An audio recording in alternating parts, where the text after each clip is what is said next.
अस्सलाम वालेकुम रहमतुल्लाह ताला बरकातहू। हम सैयद तारिक शहर इलाहाबाद से आपसे मुखातिब हैं और आपके पास एक पैगाम लेके आए हैं जो एक कहानी की शक्ल में एक पैगाम है। छोटी सी कहानी, इबरतनाक। कि एक दफ़े एक शख्स काफ़ी इबादत गुजार था और इबादत बहुत करता था। उसका गुज़र हुआ जंगल से किसी दूसरे शहर जाने के लिए। तो जंगल बहुत घना था, उस जंगल से होता हुआ वो निकला। जब वो जा रहा था तो रास्ते में थका वो तो एक पेड़ के पास जाके बैठा। तभी उसकी नज़र पड़ी एक लोमड़ी के ऊपर जिसका आगे का एक हाथ टूटा हुआ था और पीछे का एक पैर नहीं था। अब वो बड़ा पशुपेश में था कि ये आखिर ये लोमड़ी ज़िंदा कैसे है और कैसे अपना पेट भर रही है, कौन इसको खाना देता है। ये तमाम सवालात उसके दिमाग में आने लगे। तो इस चीज़ को जानने के लिए वो एक पेड़ के ऊपर चढ़ के बैठ गया और वहाँ से देखने लगा। तभी उसको एक बहुत ही ख़तरनाक किस्म की दहाड़ शेर की सुनाई दी। अब वो डर गया। डर के मारे वो अल्लाह ताला से दुआ करने लगा, या अल्लाह ये दोनों जानवर जो हैं वो मांसाहारी हैं, वो गोश्त खाने वाले हैं, इस लोमड़ी को बचा। इसका कुछ नहीं है, ये भाग नहीं सकती है, ये शिकार नहीं कर सकती है, इसका आगे एक हाथ नहीं है, एक पैर नहीं है, कैसे भागेगी और ये शेर इसको मार के खा जाएगा। और दहाड़ जो है नज़दीक आती गई, इसकी परेशानी बढ़ती गई। तभी उसने देखा कि शेर जंगल की झाड़ियों से निकलकर सामने आया और आके लोमड़ी के पास खड़ा हुआ। उसके मुंह में एक गोश्त का टुकड़ा था, उसने लोमड़ी की तरफ फेंक दिया और फिर उसने चारों तरफ घूम घूम के दहाड़ मारी और चला गया। ये दहाड़ मारना उसका इस तरीके से था कि दूसरे जानवरों को वार्निंग दे रहा है कि ये लोमड़ी उसकी पनाह में है, खबरदार कोई इसका खाना इससे छीने। तो इस चीज़ से वो बड़े मुतासिर हुए कि अल्लाह तूने एक दुश्मन से दुश्मन को खाना खिला दिया, तेरी तो हर अदा निराली है। अब यही सोच करके वो बुजुर्ग साहब चले और आगे जाके एक पेड़ के नीचे बैठ गए तिराहे पे।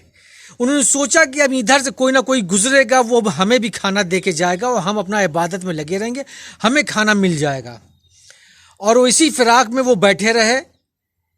दिन गुजर गया पूरा, कोई नहीं गुजरा, कुछ खाने को नहीं मिला। दूसरा दिन आया, रात किसी तरह गुजारी इन्होंने पेड़ पे चढ़ के अल्लाह अल्लाह करते। फिर दूसरा दिन आया, बैठे रहे, दिन चढ़ गया मगर उनको कुछ नहीं मिला।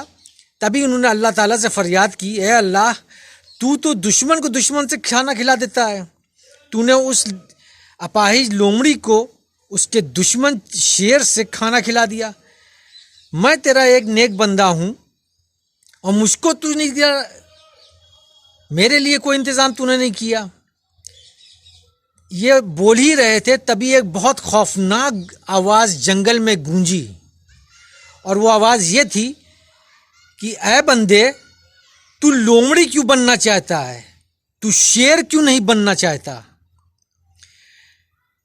तो इस कहानी से ये इबरत हासिल होती है कि हम लोगों को स्ट्रगल करके, मेहनत करके अपनी इज्जत से रोटी खानी चाहिए और उसमें जो अगर बचे वो दूसरों से शेयर कर लेना चाहिए, जो आज के ज़माने में बहुत कम हो गया है आपस में मिल बांट करके खाना।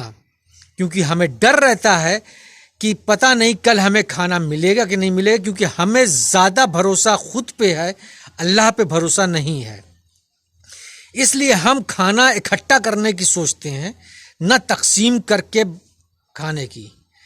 तो जितने भी लोग को सुने वो एक चीज़ ध्यान में रखें कि मिल बांट के खाना ही ज़रूरी है और इससे नेकी भी बढ़ती है, खुशी भी हासिल होती है, जो कि बहुत मुश्किल है करना। ताकीद करना बहुत आसान है, दूसरों को कहना बहुत आसान है, मगर खुद पे अमल करना बहुत मुश्किल होता है।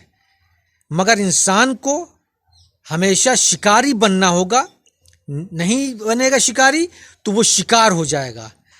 तो जो मौजूदा वक्त के जो यंग जनरेशन है उसको ये सोचना होगा कि उसको क्या करना है, उसको लोमड़ी बन के ज़िंदगी जीना है या रेवोल्यूशन पैदा करके शेर बन करके ज़िंदगी जीना है।